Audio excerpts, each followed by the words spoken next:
You're listening to the Sass Says podcast. I'm your host, Christy Rocha, also known as Sass. I identify as a woman, a wife, and a mother. That should tell you a lot already. And over the last few years, I've learned the value of talk therapy. I have seen how my inner work not only enhances my own well-being, but also my marriage, my parenting, my relationships. And in fact, you wouldn't be hearing this right now if it weren't for the work I've done.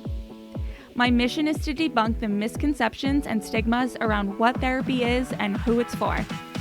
Let's normalize working on our mental health and seeking help when needed. We've all heard of self-care, self-help, and self-love, but do you often wonder how to actually make it all happen? I do.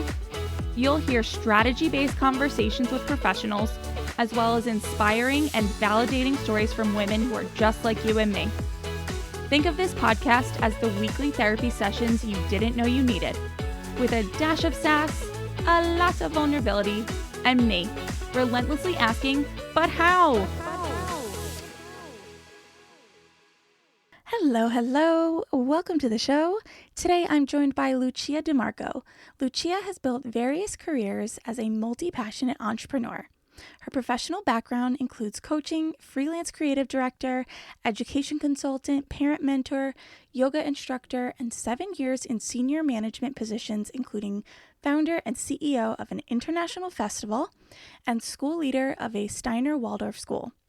Since 2008, she has worked internationally leading women's workshops to awaken the wisdom of the body through dance. She is driven by a life of meaning and connection with a mission to empower women to be extraordinary, helping them to take ownership of their life through embracing change, redesigning life-sustaining habits, and challenging their boundaries to unveil what it is that sets them on fire every day. Woo! All right, here's Lucia. Hey, Lucia, so nice to meet you. Thanks for doing this with me today. My absolute pleasure. I'm so excited to get into your work. I usually like to start off with a little bit about why. Why do you do this? Why do you coach women? What got you into this work? Okay, good question. So let's start with me growing up. And like most people, from my experience speaking to people, a lot of people grow up with this inner voice which fills you with niggly thoughts, self-doubt. For me, they were detrimental because they would literally chip away. And this voice sometimes would just like take over and totally paralyze me. Mm. And I would observe myself being paralyzed and just realizing over time just how easy it is to fall prey to this inner voice, this negative thought, which at times makes you feel so isolated, confused, helpless, stuck, trapped. I felt like some days I was just totally imprisoned in my negative self-talk, and I would, give it time and energy. Mm. And it created a lot of pain and a lot of emptiness and numbness. And the more I listened to it, the more I felt like this emptiness was that something was missing in my life. And what was missing, which came very clear to me, that there was a part of me that was not living. And that's what was really painful. Mm. And I knew that I had to get some help, some support to really help me to face and understand this negative self-talk, these fears. Because if I didn't, I would probably continue to have procrastinated in my life and continue to make excuses for the reasons why I didn't do what I needed to do to get me moving out of this mindset.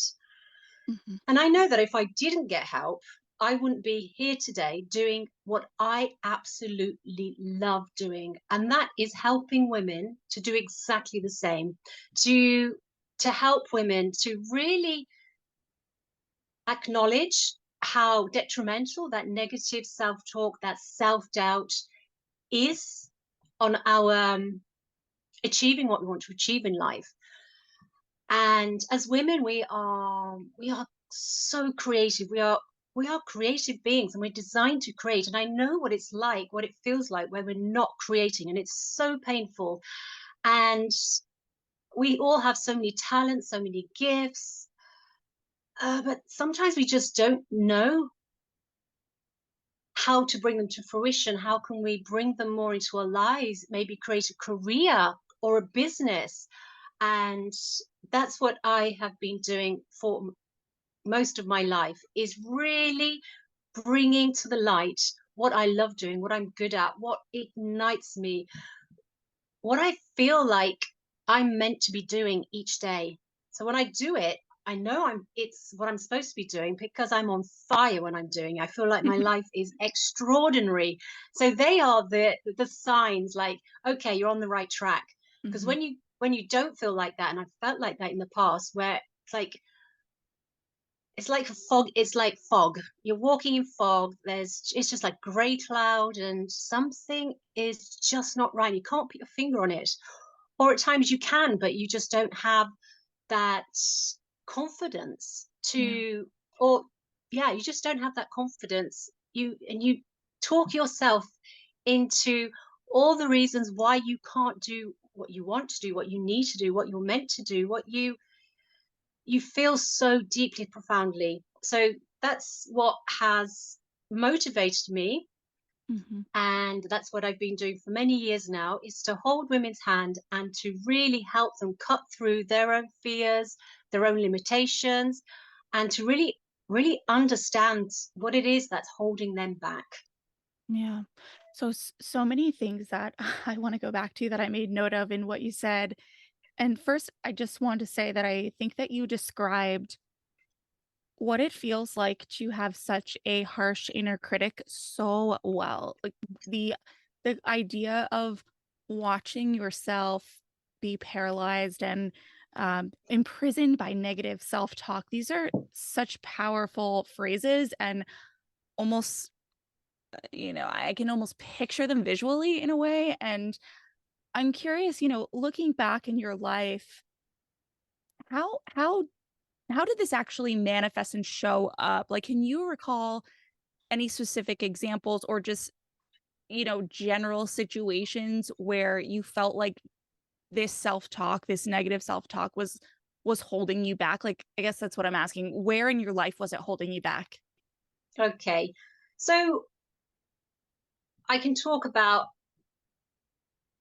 a particular situation which is very real and happened about 4 years ago, 3 years ago.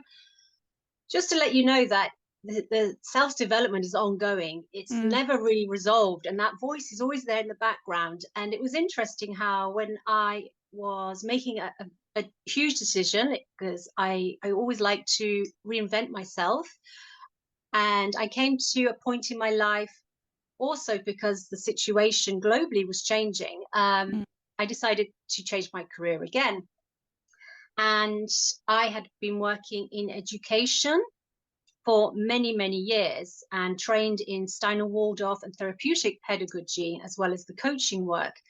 And I decided, I was at that time living in Italy, that I was going to move to England and become a school principal hmm, of a Steiner Waldorf school. And you can't imagine the amount of negative responses that I would get from people that, loved me, supported me, but were just like, Lucia, it's not going to happen. If hmm, you have not worked in the UK before, you will not be able to align with the UK system, because it's very different to the one in Italy. I said, I completely understand that. So I did my homework and I started preparing for this work that I knew I wanted to do, that I had to do, that I could do, mhm, and nothing was going to hold me back. But when you're left alone with your self doubt, I would have some moments where I felt like this was too big. This couldn't happen. Maybe everybody was right. Maybe I was just dreaming, because the chances are very, very, very low. So some days I would sit with those and dwell on them, and I would stop working towards this position that I saw myself doing in the future. mhm, To cut long story short, I would get back on track, cut away at that negative banter, that negative self-talk, and just keep pursuing what I knew to be my future. So I continued to do the research, to study the laws and the legislation, the framework that the UK educational system sits in. Mm-hmm. And one job came up in the UK. I applied for it. I was very prepared for this job. I came in with a detailed plan, vision that I had for bringing this education organization forward. And I was on fire when I was presenting it. But even though I didn't have any experience, this Mm-hmm. was crazy Mm-hmm. because everyone said, it's impossible. I made, and this is my experience, that, and what I aspire to is to really aspire towards what seems impossible and make it possible.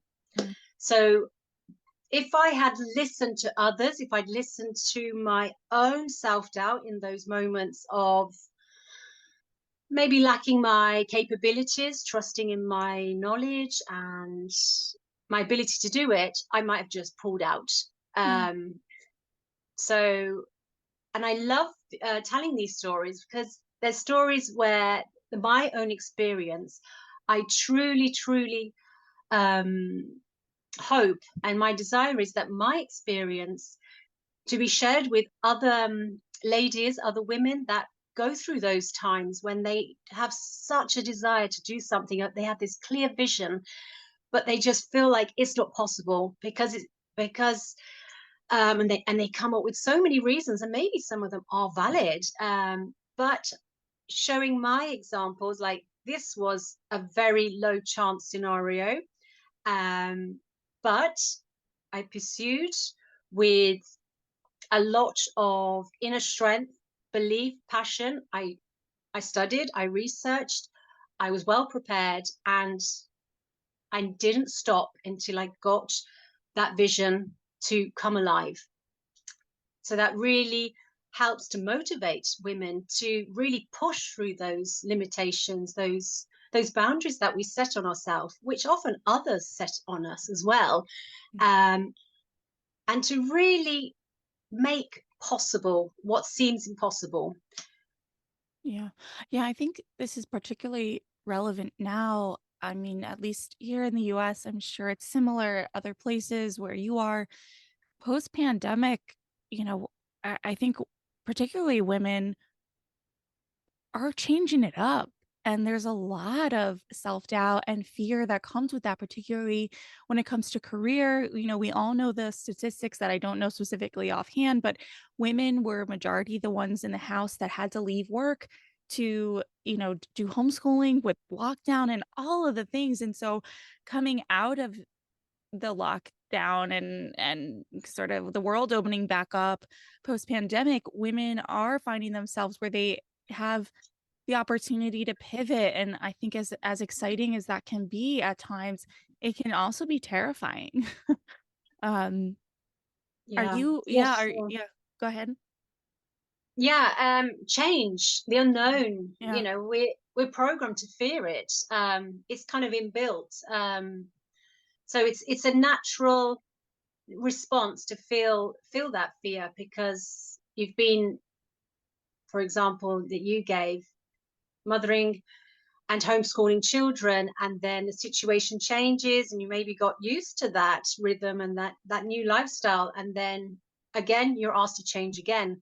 Yeah. And I think that's been a huge lesson globally, that now we really have to learn and be comfortable with change, because change is an inevitable part of our life and it always has been, but the recent changes have been very, very notable.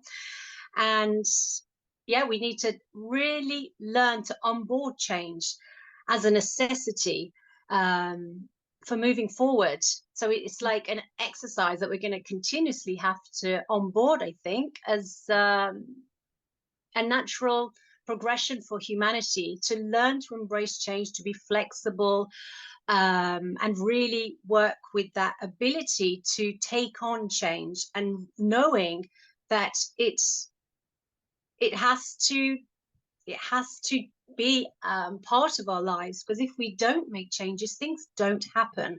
No. And this has been my experience, that when I change, what I experience, that things begin to happen Hmm. and things move really quickly, and it's really exciting. So it's worth its weight in gold. It's Yeah. to make that change, make that shift. It's, yeah, the gifts are on the other side. You can't see them, Yeah. but Yeah. they're always there. I've Yeah. always picked up the gold at the end. Totally. Even if you fall flat on your face, and I assure you, I fall flat on my face many, many times. Hmm. But you get up, you look back, okay, that's where I fell flat on my face. I need to learn from that. As long as you do, it's unlike you'll repeat it. It's like when you're not aware of why you keep hitting your head against the wall, and dynamics repeat themselves and things don't change. Hmm. It's like when you don't question and really, really observe what's going on here, it will just repeat itself until you learn that lesson. Yeah.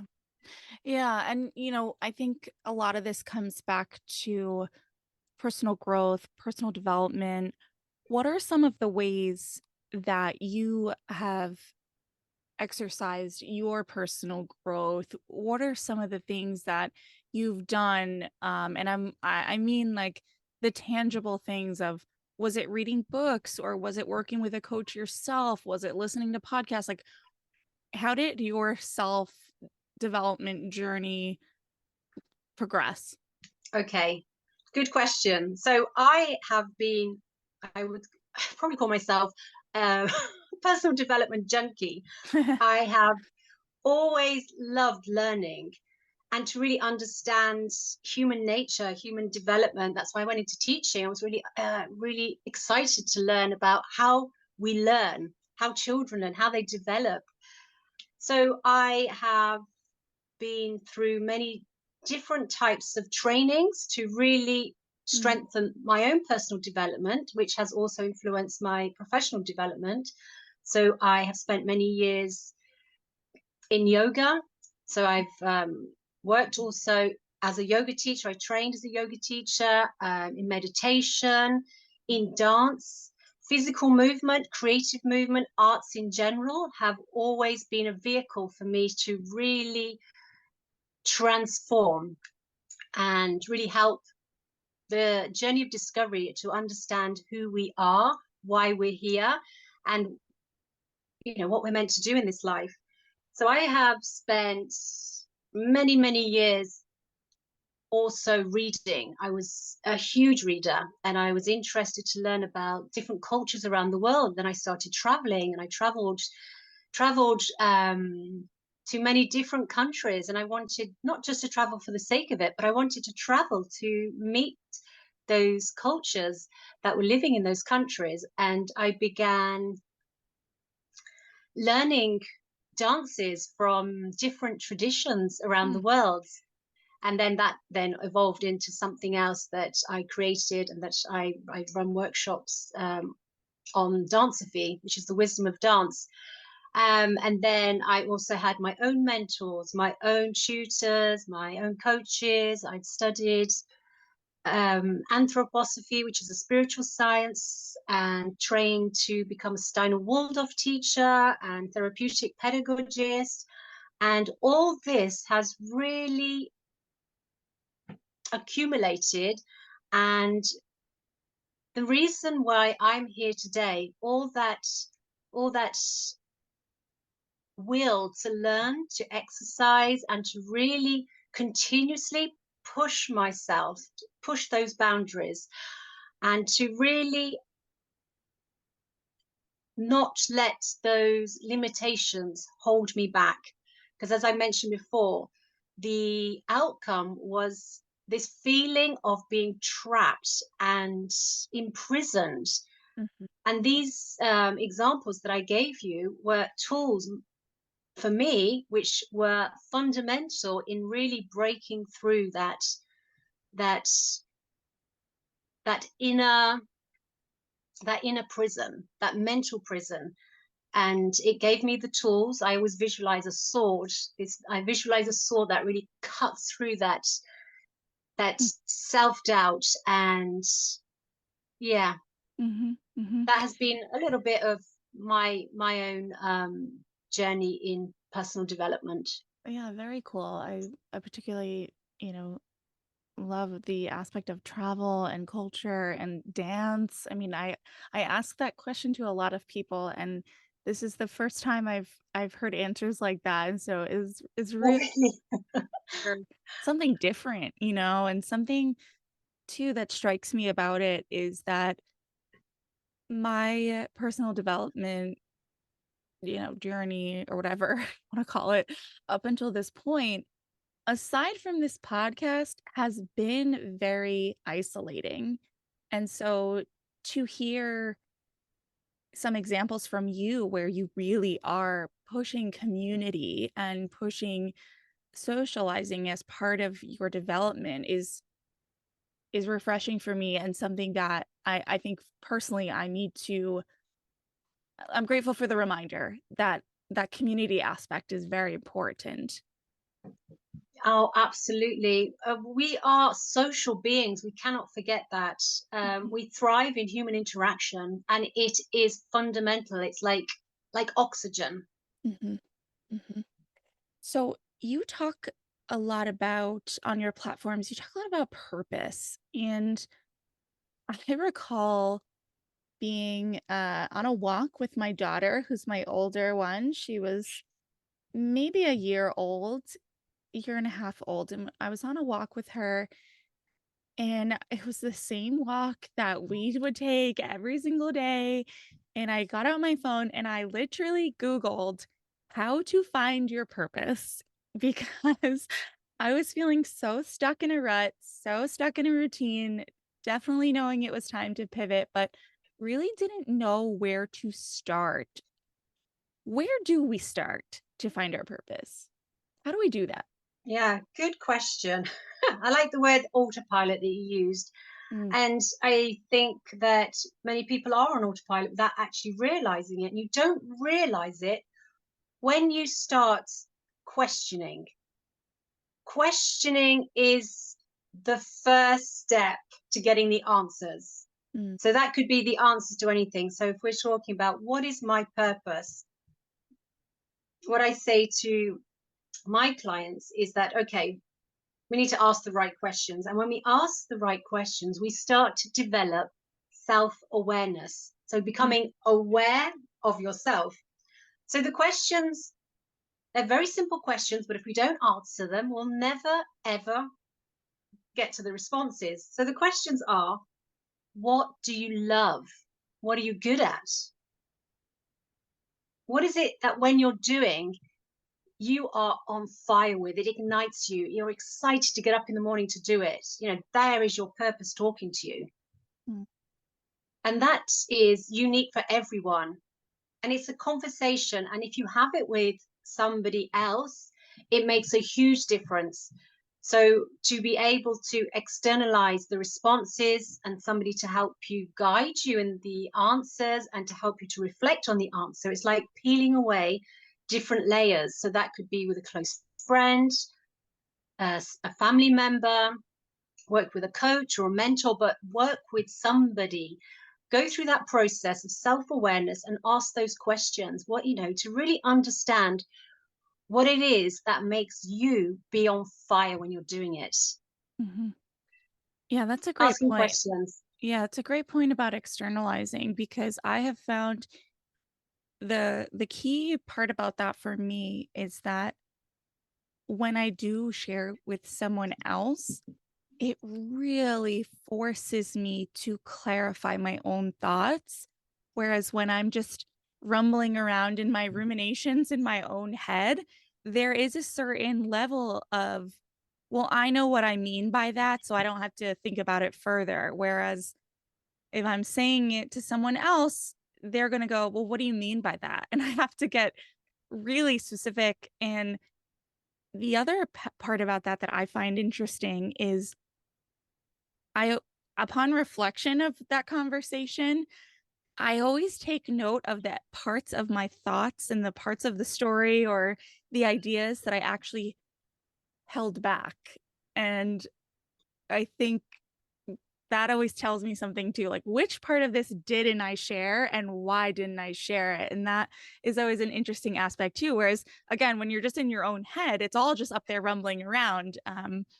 And so that's a really great point. And I thank you for bringing that up because it is, I find it to be pretty key. It is. It's fundamental. And also when you share, like you said, your thoughts, your feelings, you externalize them, it helps you to see them.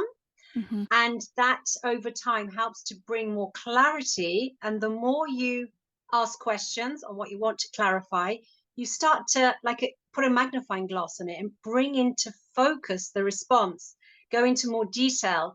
When you're left alone, it's very easy to get distracted. Mm. Anyone that's ever tried meditation, how difficult it is to keep the mind still, Yeah. or to keep it on one trail of thought. You think you are doing it, but then you realize you're not. It's like, how did that happen? Yeah. It's not easy left alone. I'm not saying it's impossible. I always say aspire to make what it seems impossible possible, but Mm-hmm. it takes time. It's an exercise, and that's why at the early stages, to get help, to get support, and for somebody to be there to ask those questions and help you to unpeel and unravel and be less vague, because we are quite vague when we give our those responses to those big questions. What do you love, what are you good at? Yeah, it takes a while to bring it into focus and to really understand how you could then work with that when you have the answer and build a career around it. Mm-hmm. And so we're talking here your values. When you really start to understand the values that you hold dear to you, and then to implement them and to make sure that they are brought alive in your life. And if you were to share that with somebody, you would have somebody then to question, to help you be accountable, to ensure that you are honoring those values in your life. Because it's very easy to then have that moment of a light bulb moment and like, oh my God, I get it, I see it. Mm-hmm. But then you need the will to bring it into action. So there's a lot of work to really change our habits, our lifestyles, and reinforce whatever we need to reinforce into our daily life to get to that vision that we have of ourselves, living that life, as you said, on purpose. When you are fully, totally on fire with what you're doing.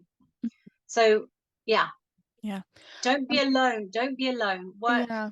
Work together with, like I said, if it's not a coach or a mentor or a consultant, a dear friend, but don't do it alone, because it's incredible how left alone we get sidetracked, and Yeah. years can go past, decades, and then, and this is what really motivated me, it's like visualizing myself towards the end of my life. Would I regret it? Whatever it was, would I regret not doing this? And if the answer was yes, then I somehow, some way, I would have to make it happen. Yeah. So to live life with no regrets has been for me a motto to really help me understand when I need to really get on board and do something and take massive actions. Because if I don't, at the end of my life, I'll sit back and think of all the things I wish I had done. Mm-hmm. Mm-hmm. I want to ask you to go in a little bit more detail on perhaps then how we start to bring some of this into action. But before I go there, something that crosses my mind as you talk about, the questions, what do you love? What are you good at? What lights you up? Something that I have personally struggled with, and I think there's certainly a culture of this challenge in the US and with a lot of personal friends of mine, is this idea that we have to monetize every joy in our life and having to kind of differentiate between an enjoyable hobby and a career. I think that social media and just the internet in general has really made it possible to kind of really do anything and make money at it, right? But we don't have to make money at everything. Like, how do we start to maybe differentiate the things that bring us joy in life as a purpose and a career versus just something that we enjoy for ourselves? Like, for an example, you know, I have a friend who is very good at painting, and constantly her family, her friends are like, "Oh, you should sell this art. You should be an art teacher. You should go on YouTube and make a channel out of teaching people how to paint, and then you can get sponsors and make it a business." And she's like, "You know what? I just really love painting for me."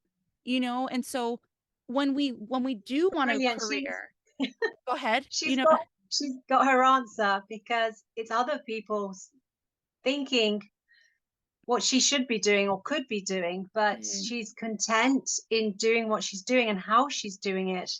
And she's found her own responses and is living towards her purpose. And you don't have to monetize everything, but you need to be conscious about what you want to monetize. Because when we talk about monetizing our resources, the mhm, question is, because we live in a society where money is very important. We can't negate it, mhm, and it is part of our life. It's an energy that we do have to interact with and work with. So that's why people go to work, and that's where I differentiate doing something just for the money.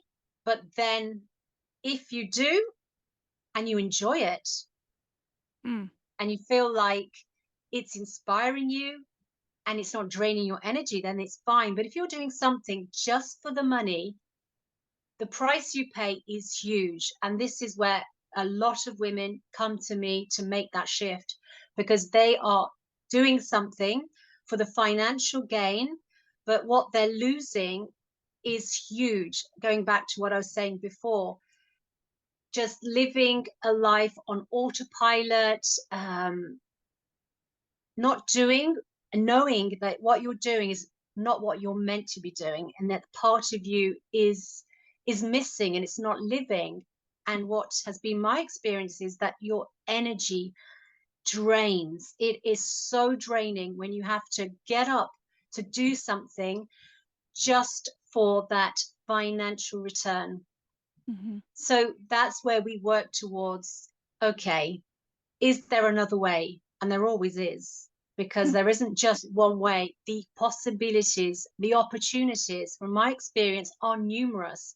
mm. So it's when you get to a point in your life that you start realizing that I can't live like this anymore. I'm just living as if I am totally on autopilot. Every day is mechanical.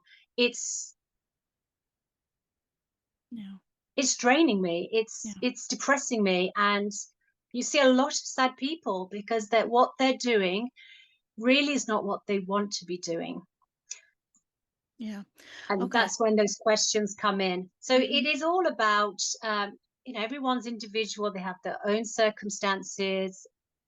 If you're happy doing what you're doing, then that's fine. But you have to really, really be honest with yourself and ask yourself, is there is there the potential to develop further what I'm doing and explore ways of developing your talents, your interests, your passions, what you love doing? Because generally, if that's what's living inside of you as a desire, it means that it's in you and it wants to come out of you. So, mhm, yeah, you know, working with my clients, we delve deep, and it's like peel back those layers and go really deep. So mhm, past the surface and work, because that's the true work of education, to really go deep and to pull out what lives within and bring it to the light, give life to it. That's when you're on fire. mhm, mhm. Okay. All right. So let's go back to, say someone listening is following along, they've got their questions, they've taken some time now to answer those vital questions, what are some possible next steps? What are the possible take action steps? Okay. So it's always important to surround yourself with a supportive network. Mm. As I mentioned before, a trusted friend, family member, an accountability partner, a coach or a mentor, somebody that's going to really inspire you, somebody that's going to push you and to help you be accountable towards going to where you want to be going. And it's really important that you're in a positive environment. So the environment is very important, that you have healthy relationships.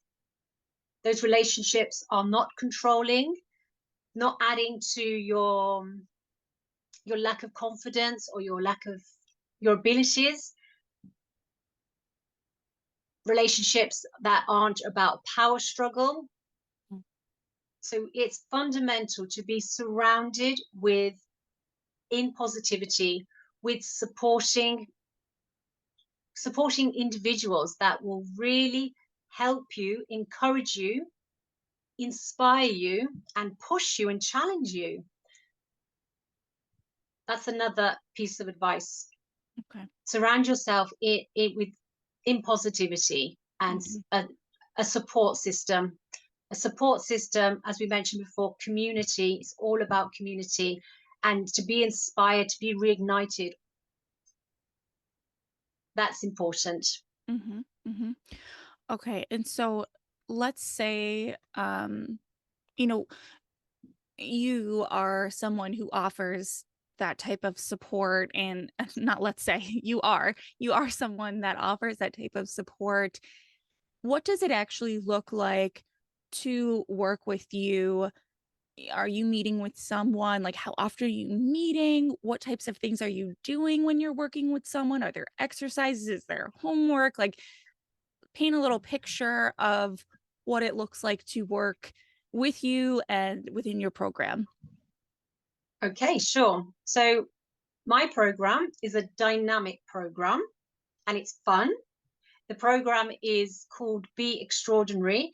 It's fun because you're going to dance, you'll learn yoga, breath work, meditation, and depending on the individual circumstances, we put together a daily exercise program and introduce new life-sustaining habits. So this is going to be part of the new you. You want to make a change, you need to change. Something in your life needs to change. So as I said before, it's individual. So each program is tailored to the individual. There's lots of tools that I bring in, and those tools are dependent on what the individual needs. It's a one-on-one program. So I coach individually once a week with midweek check-ins. My clients have their program, their plan, and there's a lot going on, a lot of physical activity, a lot of movement. Yeah. So this not only, helps to clarify, strengthen the thinking and the feeling, but really helps to, boost the activity, because it's all about movement, and moving helps to move ideas and feelings, as well as boosting your health, your energy. You need a lot of energy when you're going to make new changes in your life, and it really then helps to focus and to transform your outlook. Yeah. And when you're moving, a lot moves, a lot of ideas move, our feelings move, things start moving in the body, our thinking starts moving. So we dive deep with those questions, lots of questions that are needed in that particular moment in time to really start diving in deep, to really understand your own mechanisms, what it is that's blocking you. And I hold my clients' hands and we go deep to really understand and to face those fears, the fears that they have, their own self-doubt, to really come face to face with their inner world of negative self-talk and their own limitations, and to understand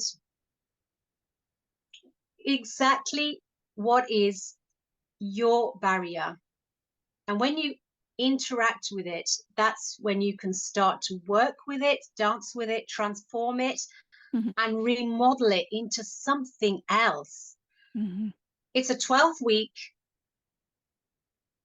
course. A lot goes on in those 12 weeks, and how you start and how you finish at the 12 weeks, the transformation is incredible. I it's such an honor to accompany this incredible transformation.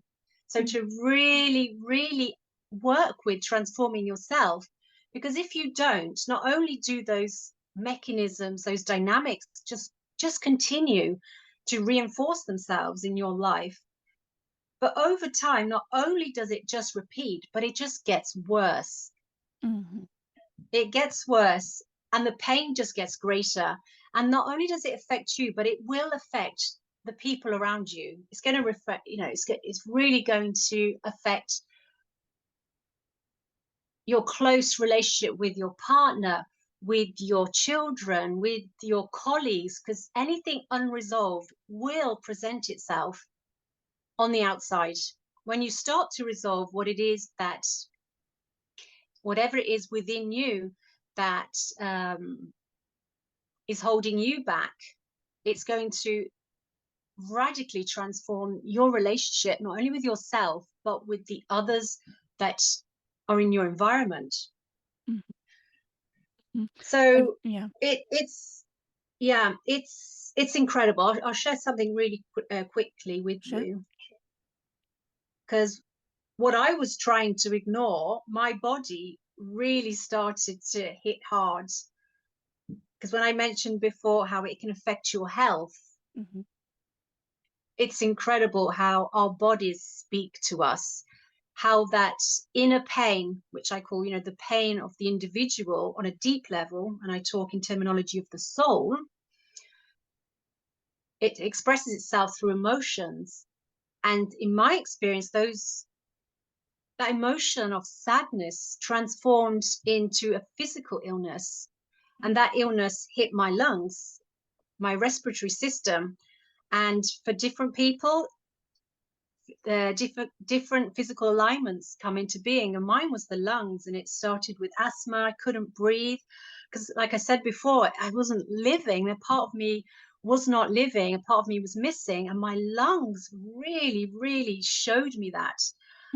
But I just, kept pushing through, thinking it might go away, until it got so bad that it developed into a rare form of lung disease. That was my wake-up call. That was crisis point. It was like, okay, now you're going to have to make the change. Going to have to. And that's when I really hit hard with all the things that I spoke about. And incredibly, and this is something else I love to share, that that lung disease just disappeared. Wow. It Yeah. was wanting to talk to me so deeply. It was screaming at me, and then I really started to listen. Okay, I'm on top of this. What do I need to do? Mm-hmm. Obviously, these were questions I asked myself, and once I resolved the things that I needed to do, then I resolved my physical illness. And Incredible. this I have seen in my clients again and again, and it is powerful how the body really does everything possible to make sure that we listen. Yeah. Yeah. That's incredible. My brain is firing in so many different directions hearing that. I mean, first I was just thinking prior to you sharing that I was going to acknowledge again just how much I appreciate the focus on physical movement in your program because we all sit here behind a computer screen and with our phones all day and it does there comes a point where your brain just goes like you got to get up and move around. You got to get the juices flowing, so to speak. And that's the first thing. And the next is I totally believe in the mind body connection. And I'm not in the least bit surprised that that ailment healed itself, just knowing how much work you've put into your growth and yourself and your healing now after talking to you for an hour. And it's just incredible and such a beautiful reminder of how capable we all are. And lastly, the thing that it made me think of, which might sound a little bit unrelated, but in talking to some of the teachers that my children have for young school, this is like early education. A lot of times when they talk about development, they often are talking to me about whether or not they are comfortable and in touch with their bodies. And the way that a child even connects to his or her physical body has an implication on their academic development, which is it's coming at it from a different angle, but is kind of really saying the same thing, like how connected our bodies and our minds and our emotions are. And it's it's such an incredible just reminder and example and story. And so I thank you for sharing it, because if anyone listening has not, had such a profound example, it's showing up for you in smaller ways, right? Whether it's stress or anxiety or fear, like that is showing up in your body. And even we're we're actually, I think, more inclined to recognize it when it's positive emotion, right? Like something's exciting or brings us joy, like you feel amped, you feel the adrenaline. And so I think it's so worth. Thank you. It's just such a incredible point to note. So I thank you for sharing that. Yeah, I wanted to also share that what you just mentioned about child development, it is very relevant, because when I work with my clients, we always go back to those first 7 years. And the question is, Mm. did you play enough? Because if you Huh. didn't develop many life skills, and not only are the life skills that you develop through movement and moving in the physical world, developing a relationship with the physical world is fundamental for the inner well-being, to really understand and develop that ability to be to develop the confidence, because Yeah. that confidence is developed in the first 7 years. In the Steiner Waldorf education, we say that the first 7 years is the university of life, because what happens in those first 7 years, you will carry out through into your adult life. So all the alignments that we have as adults, those insecurities, the anxieties, the depression, um, we go back to the first 7 years and understand what happened there. Yeah.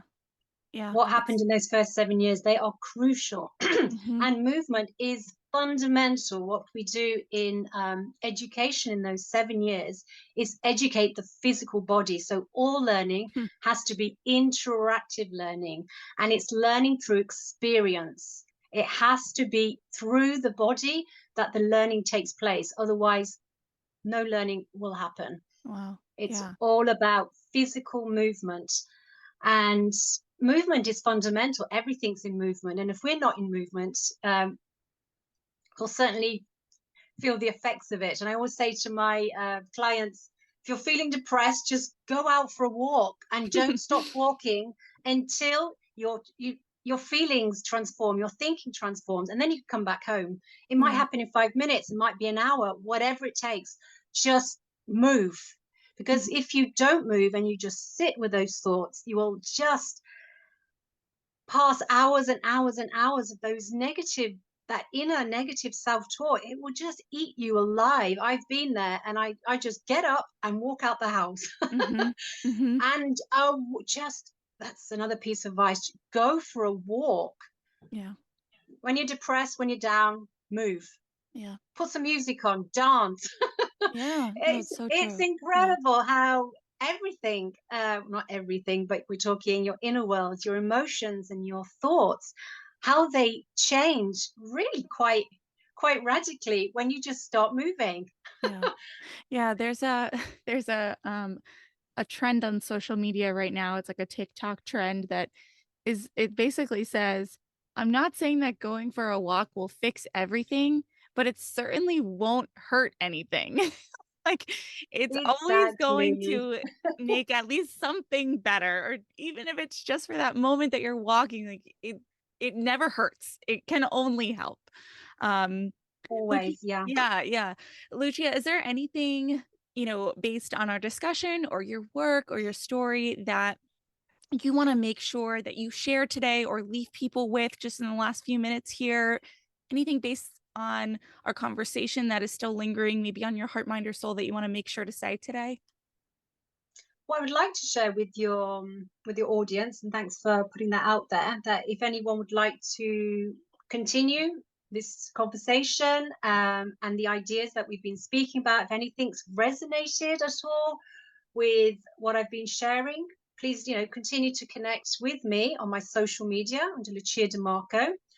I also have I reserve a few spots where I offer free 45-minute transformation breakthrough calls, where in that 45 minutes, we go through your specific circumstances. And by the end of the call, my intention is that you leave with more clarity and a better understanding of what's holding you back, and to leave that call with actionable tips, next steps to move forward. I don't have many spots available, so it's a first come, first serve, and they can be booked via my website, www.luciademarco.com. And that's what I would like to share with your audience. So feel Perfect. free to book those slots via my website. Very cool. Well, Lucia, thank you so much for your time. This was such a lovely conversation with a lot of really great personal reminders for me, and I just appreciate the work you do and for your time today, so thank you. Thank you for all that you do. You do so much. Thank you.